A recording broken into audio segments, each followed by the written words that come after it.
walishikwa. Waliposikia kwamba Petro ameshikwa, watu wakajikusanya sanya wakelekea kwa kina Martha. Huyu Martha alikuwa mtumishi wa Mungu. Huyu Martha alikuwa anamtumikia Bwana. Ndio watu wakajikusanya wakelekea kule kwa nyumba yao.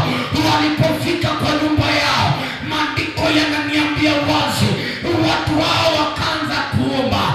The persistent prayer. Wakaanza kuomba. Rabaza kayanda. Maombi ya kudumu. Maombi ya kuendelea. Wakaanza jioni. Wakaanza asubuhi. Ikafika mchana.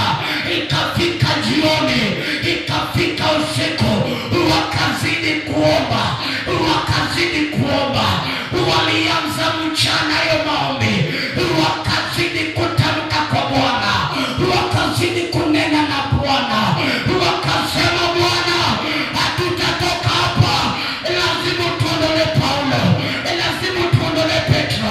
Lazima tuondole mtumishi wetu. Wakamulilia Yawe. Wakamulilia Adonai. Wakamulilia Baba.